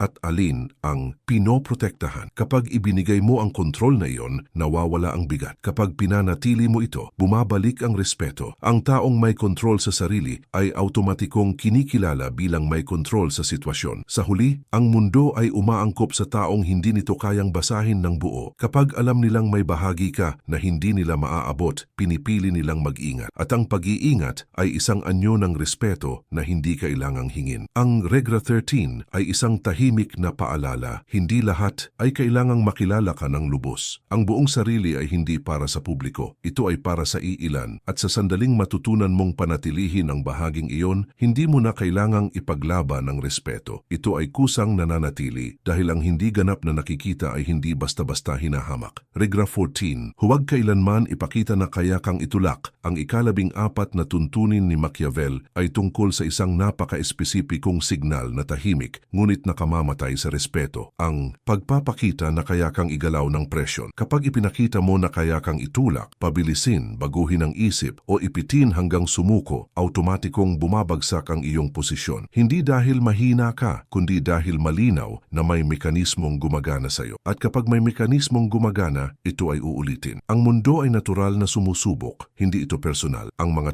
tao ay sumusukat kung sino ang may bigat at sino ang may elasticity. Ang elasticity plastic ay nababaluktot. Ang nababaluktot ay naa-adjust. At ang naa-adjust ay hindi kinatatakutan mawalan. Ang respeto ay hindi nakatira sa flexibility kundi sa resistensya. Hindi sa pagsigaw kundi sa kawalan ng paggalaw. Maraming tao ang nawawalan ng respeto dahil sa maliliit na konsesyon na ginawa sa ilalim ng pressure. Isang sige na nga para matapos na. Isang pagbabago ng desisyon dahil may nagtaas ng boses. Isang pag-urong dahil may nagbanta ng discomfort. Sa bawat pagkakataon, iniisip nilang practical sila. Ngunit sa ilalim nito, nagtuturo sila sa mundo kung paano sila itulak. Sa mga estrukturang pinagmasdan ni Machiavel, malinaw ang pattern. Ang mga taong patuloy na binibigyan ng pressure ay yaong minsan nang umatras dahil dit. Hindi mahalaga kung gaano sila katalino o kalakas. Ang mahalaga ay may president. At sa sandaling may president, nagiging taktika ang pressure. Hindi na ito aksidente, kundi estratehiya. Ang taong iginagalang ay yaong kahit ma-pressure ay hindi agad gumagalaw. Hindi siya kailangang sumigaw. Hindi niya kailangang magbanta. Ang simpleng kawalan ng pagbabago ang nagiging mensahe. Kapag walang pagbabago, walang reward ang pressure. At kapag walang reward, tumitigil ang paggamit nito. Sa modernong mundo, makikita ito sa trabaho, relasyon at social environments. Ang empleyadong nagbabago ng desisyon dahil sa urgency ng boss ay mas lalong minamadali sa susunod. Ang taong pumapayag dahil sa emotional pressure ay mas lalong pine pressure emosyonal. Hindi dahil masama ang iba, kundi dahil gumagana ito. Ang gumagana ay inuulit. Hindi sinasabi ng Regra 14 na maging matigas sa lahat ng oras. Ang sinasabi nito ay huwag hayaan na ang desisyon mo ay malinaw na produkto ng pressure. Maaari kang magbago ng isip, ngunit hindi sa mismong sandali ng pagtulak. Ang pagbabago na nangyari pagkatapos ng pahinga ay desisyon. Ang pagbabagong nangyari sa ilalim ng pressure ay pagsuko at ang pagsuko ay nakikita. Ang tunay na kapangyarihan ay makikita sa kakayahang i-delay ang galaw kapag may pressure. Ang simpleng pag-iisipan ko ay nagpuputol ng momentum. Ang hindi agarang tugon ay nagbabalik ng kontrol. Kapag ang pressure ay hindi nagdulot ng agarang resulta, nawawala ang silbi nito. Sa mga kwento ng impluensya, ang mga pinakaiginagalang ay yaong tila hindi gumagalaw kahit may puwersang tumutulak. Hindi sila aggressive, hindi sila defensive. Sila ay mabigat at ang bigat ay hindi basta-basta na itutulak. Ang taong mabigat ay maaaring gumalaw ngunit sa sarili niyang oras. Maraming pagkawala ng respeto ang nangyayari dahil sa maling takot. Takot na magalit ang kausap, takot na mawala ang oportunidad, takot na lumala ang tensyon. Ngunit sa bawat pag-urong dahil sa takot, mas lumalakas ang loob ng iba dahil ang takot ay hindi nakikita sa salita kundi sa kilos. At ang kilos ang tunay na wika ng kapangyarihan. Kapag sinanay mo ang sarili mong huwag gumalaw sa ilalim ng pressure, may mangyayaring malinaw na pagbabago. Mas kaunti ang nagmamadali sa'yo, mas bihira ang ultimatum. Mas maingat ang tono, hindi dahil naging mas mabait ang mundo, kundi dahil naging mas mahal ang pagtulak sa'yo. Ang Regra 14 ay tungkol sa pagputol ng isang mapanganib na loop. Ang loop kung saan ang pressure ay nagiging tool. Kapag pinutol mo ang loop, nawawala ang tool. At kapag nawawala ang tool, bumabalik ang respeto. Ang taong hindi gumagalaw sa pressure ay automatikong tinatrato ng may pag-iingat. Hindi ito tungkol sa pagiging sarado. Ito ay tungkol sa pagiging hindi reactive. Ang reactive ay nahihila. Ang hindi reactive ay pinipili ang galaw. At ang pagpili ang nagtatakda ng hierarchy. Ang taong pumipili ay nasa itaas ng taong nagtutulak. Sa huli, ang mundo ay umaangkop sa taong hindi nito kayang igalaw gamit ang puwersa. Kapag nakita nilang hindi gumagana ang pressure, maghahanap sila ng ibang paraan. At kadalasan, ang ibang paraang iyon ay mas maingat, mas magalang at mas patas. Dahil ang puwersa ay para lamang sa mahina. Ang maingat na paglapit ay para sa mabigat. Ang Regra 14 ay isang tahimik na babala sa paligid mo. Hindi ako gumagalaw dahil sa pressure. At kapag malinaw ang babalang iyon, hindi mo na kailangang ipaglaban ng respeto. Ito ay kusang ibinibigay dahil alam ng lahat na ang pagtulak sa iyo ay walang silbi. At sa mundo ni Machiavel, ang taong hindi kayang itulak ang siyang hindi kayang yurakan. Regra 15, umalis bago ka pa itulak. Ang 15 tuntunin ni Machiavel ang pinakatahimik ngunit pinakamapanganib sa lahat dahil ito ang huling depensa laban sa kawalan ng respeto. Ang kakayahang umalis bago pa malinaw na gusto ka nang itulak palabas. Maraming tao ang nawawalan ng respeto hindi dahil mahina sila kundi dahil nanatili sila ng masyadong matagal sa mga lugar kung saan unti-unti na silang binabawasan. At sa sandaling kailangan ka nang itulak, huli na. Ang taong pinilit umalis ay nawalan na ng posisyon. Ang taong kusang umalis ay pinanatili ang bigat. Ang pananatili sa maling lugar ay isang tahimik na pag-amin. Pag-amin na wala kang ibang opsyon. Pag-amin na kailangan mo mo ang espasyong iyon, ang tao, ang posisyong iyon kahit bumababa na ang trato. At sa sandaling mabasa ito ng iba, nagsisimula ang paglapastangan, hindi agad, hindi lantaran, kundi paunti-unti. Isang maliit na pagbaliwala, isang desisyong hindi ka na kinonsulta, isang biro na hindi na humingi ng pahintulot. Ang lahat ng ito ay senyales. At ang taong hindi umaalis sa senyales ay tinuturuan ng mundo na kaya siyang itulak. Sa mga obserbasyon ni Machiavel, ang mga taong tuluyang bumagsak ay yaong kumapit sa posisyon kahit malinaw nang lumiliit ang kanilang impluensya. Pinili nilang manatili dahil sa takot, takot sa kawalan, takot sa pagbabago, takot sa pagkawala ng pagkakakilanlan. Ngunit ang takot na ito ay hindi nagtatago. Ito ay nakikita sa kilos at kapag nakita, nawawala ang pag-iingat. Ang respeto ay bihirang ibinibigay sa taong takot umalis. Ang taong iginagalang ay yaong may kakayahang maglakad palayo ng hindi gumagawa ng eksena. Hindi siya nagbabanta, hindi siya nagrereklamo, hindi siya nagpapaliwanag, umalis lang siya. At ang pag-alis na iyon ay nagiiwan ng marka dahil ang mundo ay mas nag-iingat sa taong hindi kailangang manatili kaysa sa taong kumakapit. Sa modernong buhay, malinaw ito sa trabaho, relasyon at social dynamics. Ang empleyadong nananatili kahit paulit-ulit ng minamaliit ay tuluyang nawawalan ng boses. Ang taong nananatili sa relasyong wala ng respeto ay lalong binababa. Hindi dahil masama ang iba, kundi dahil ang pananatili ay naging pahintulot. Ang pahintulot na iyon ang tunay na problema. Hindi sinasabi ng Regra 15 na umalis ka sa unang hirap. Ang sinasabi nito ay kilalanin ng sandali kung kailan ang pananatili ay nagsisimula ng kumain ng dignidad. Kapag napansin mong kailangan mo nang ipaglaban ang basic na respeto, kapag kailangan mo nang ipaliwanag kung bakit ka dapat pakinggan, kapag kailangan mo nang magtiis para lamang manatili, iyan na ang huling sandali. At ang hindi pag-alis sa sandaling iyon ay desisyon na may kahihinatnan. Ang kusang pag-alis ay isang uri ng kapangyarihan na hindi nangangailangan ng galit. Ito ay tahimik, ngunit mabigat. Kapag umalis ka, bago ka pa itulak, binabasag mo ang script. Hindi ka nila na-dismiss, ikaw ang pumili. At ang pagpiling iyon ay nagbabalik ng kontrol sa'yo. Ang kontrol, ang pundasyon ng respeto. Sa mga kwento ng impluensya, ang mga taong tunay na iginagalang ay yaong hindi kailanman nakitang nagmamakaawa para manatili. Kapag naramdaman nilang tapos na ang papel nila, umaalis sila. At dahil dito, ang alaala nila ay nananatiling buo. Ang taong itinulak palabas ay naaalala bilang natalo. Ang taong umalis ng kusa ay naaalala bilang may prinsipyo. Maraming tao ang umaasa na babalik ang respeto kung magtitiis lang sila. Ngunit ang katotohanan ay kabaligtaran. Ang pagtitiis sa kawalan ng respeto ay nagpapabilis ng pagkawala nito. Ang mundo ay umaangkop sa kung ano ang pinapayagan mo. Kapag pinayagan mo ang mababang trato sa pananatili, iyon na ang magiging bagong normal. Kapag sinanay mo ang sarili mong umalis sa tamang sandali, may mangyayaring malinaw na pagbabago sa buong buhay mo. Mas maingat ang mga tao sa trato, mas malinaw ang boundaries, mas bihira ang paglapastangan. Hindi dahil mas naging agresibo ka, kundi dahil malinaw na hindi ka kumakapit. Ang taong hindi kumakapit ay hindi madaling yurakan. Ang Regra 15 ay hindi tungkol sa pagtakbo. Ito ay tungkol sa dignidad ng exit. Ang dignidad ay hindi lamang kung paano ka pumapasok, kundi kung paano ka umaalis. Ang taong marunong umalis ng tahimik ay nagiiwan ng vacuum, at ang vacuum na iyon ay mas nagsasalita kaysa sa anumang argumento. Sa huli, ang respeto ay nananatili sa taong may option. At ang pinakamalinaw na patunay na may option ka ay ang kakayahang umalis. Kapag alam ng mundo na kaya mong umalis, nag-iiba ang trato. Kapag alam nilang